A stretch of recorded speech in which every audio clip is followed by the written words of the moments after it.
Hi, Hearties. It's me, James Lott Jr., here on JLJ Media, and this is the When Calls the Heart Aftershow, Season 10.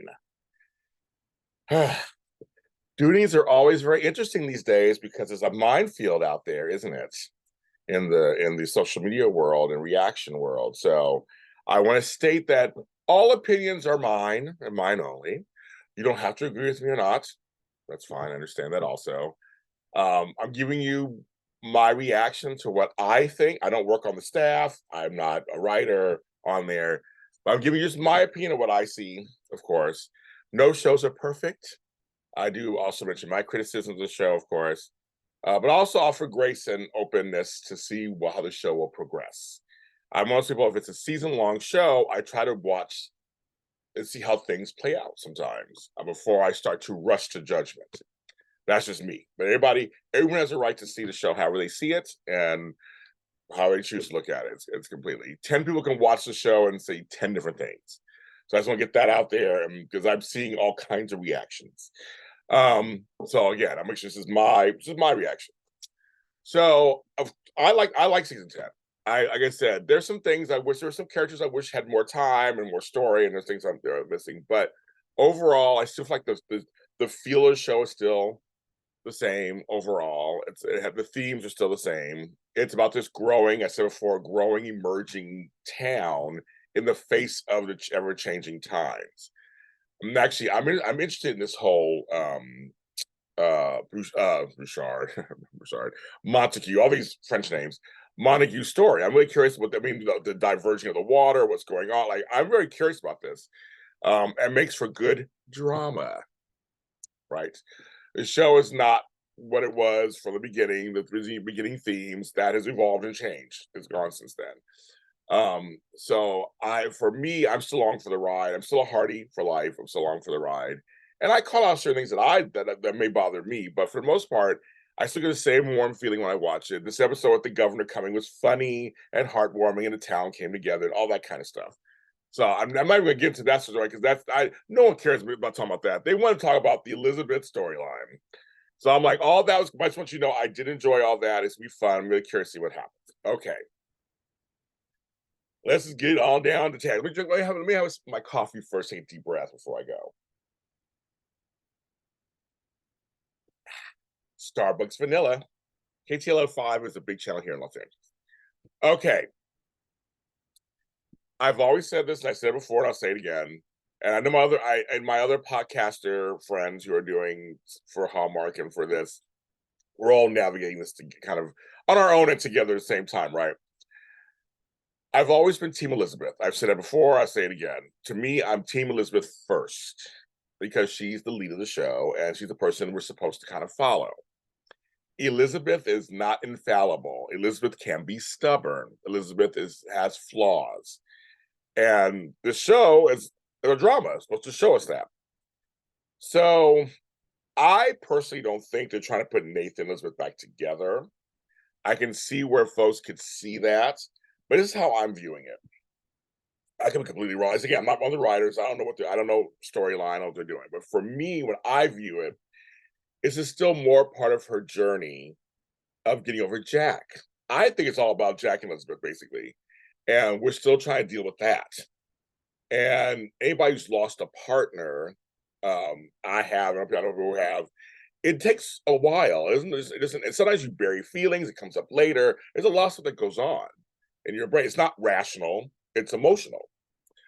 And I think Nathan and Lucas both represent two parts of her, right?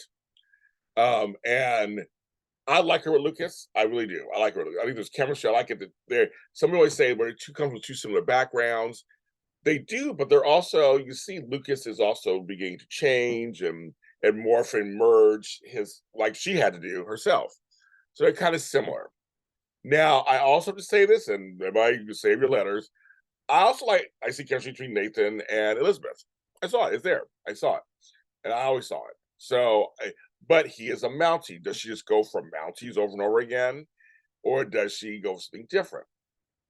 Now, there's also that task of replacing, so to speak. Replace Jack. I mean, Jack is Daniel Lissing and Jack is just indelible. But to go on to give her another love interest, that is tricky. And some maybe even said, well, if we put her with her Mountie, is that just a pattern? She's going for Mount. Is she going for Jack and seeing, and will Nathan pay that price? Like, there's all different ways. There's great drama out of all these things. I'm a writer, so I know how that feels. So my thought is that through Nathan, it's not that she wants him back or anything, or wants him or that kind of stuff. I think it's more of she's working through her issues with Jack and herself still through him. This last episode was too close for comfort. She said, I can't go through this again. She had a moment of weakness when she was talking to Henry and she was scared, but she's looking at that. And also, I mean, I'm looking, it's funny, Elizabeth and Rosemary is funny in the beginning. She's like, he has been unlucky in love, May, Faith, and you. I'm glad they said that. They're acknowledging, because the May Sue thing just kind of dropped. That's the problem I have. That's what I have with that one. And Faith, they just kind of said no. So I don't understand the unlucky in love thing. Maybe that's because he's kind of comic relief a little bit too. Maybe there's I don't know what that. I'm waiting to see how the storyline plays out. Also, why he's so unlucky in love. But because he deserves a love interest, and I think there's some there. But I actually am liking May Sue and Hickam. Actually, I'm kind of liking that. Because I know maybe that's another story. But I feel like Elizabeth is, and when Henry confronts her a little bit about it, I love how gingerly, as a friend would do, try to bring it up, and she shuts it down. She's like, no, I don't need to talk. You're mistaken. I'm paraphrasing, of course, and making it colorful, but she's just like, hands to the face. We're not going there. Like, what are you talking about? I'm paying my wedding to Lucas. Leave me alone. But there's something there now, and Henry sees it. I love that Henry sees something. He's kind of like, for the audience, like there's something there. I think Nathan, who has every right to want Elizabeth, because he was dumped by her.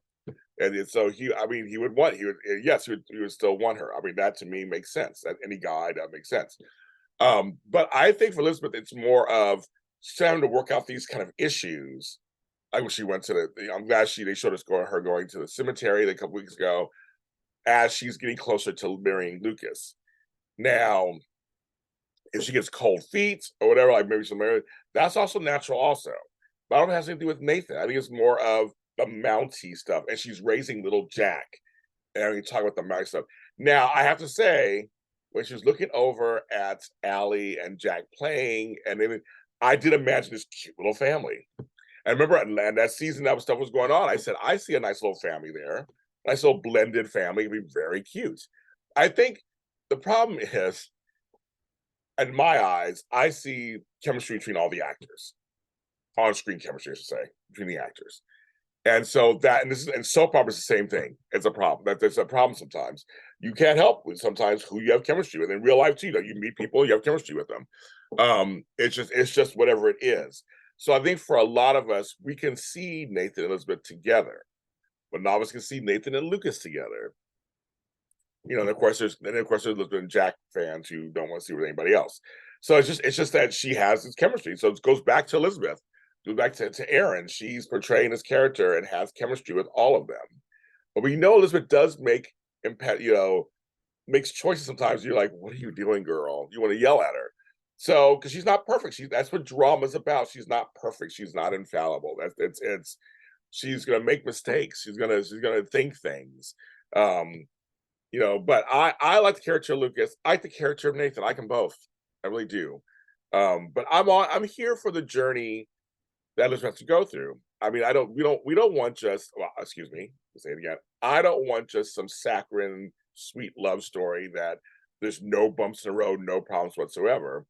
I mean, I want something to go on, but I do, since they did have her choose Lucas, I would love to see a Lucas Elizabeth wedding, and they rejoice, and it'd be great, and put all that to rest. And but I don't mind seeing her go through a little piece of journey until she gets there. That's me. I guess that's just me. I don't have a problem with that. But I'm not worried. I'm not panicking yet. I'm not doing anything yet that they're going to reverse the decision or flip it or whatever yet.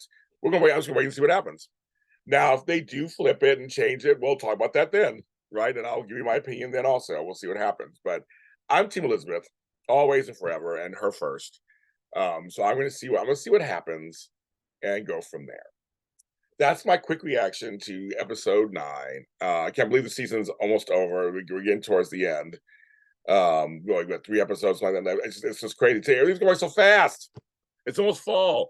And I love all the pictures I've seen from everybody who went to the reunion. I wish I could have went. Wish I could have gone. I can't do math. I can't do math. I can't do English either. Speak English either. But it was wonderful seeing all the pictures, seeing all my friends who were there, and people I never seen before also, but all my friends that were there. So shout out to all of you guys. And thanks to everybody who helped out with fixing it up. Thanks to Brian Bird and my girl Patty. I guess that's it. I guess I'll get off now. Support my channel. If you like what I said, you're like, I don't like what he said, so next. But if you like what I said, support my channel. JLJ Media, like, subscribe, and comments. This after show is audio and video. Thanks to all the audio listeners. It's a huge hit for us, audio. Thank you so much for listening to it. I mean, you can listen to my voice, not look at me, so it's great. You take me anywhere. The gym, the treadmill, walking the dog, playing with the grandkids. You're on the background. You can do that too. And thanks to the When Comes to Heart Facebook page. Shout out to all of you guys. I shouldn't say guys. To everyone who runs it. It's an old saying you guys, but I don't want to offend anybody. To all the ladies who run it. Thanks for letting me be able to post on there also. And everyone who comment. Everybody who comments, I love the comments.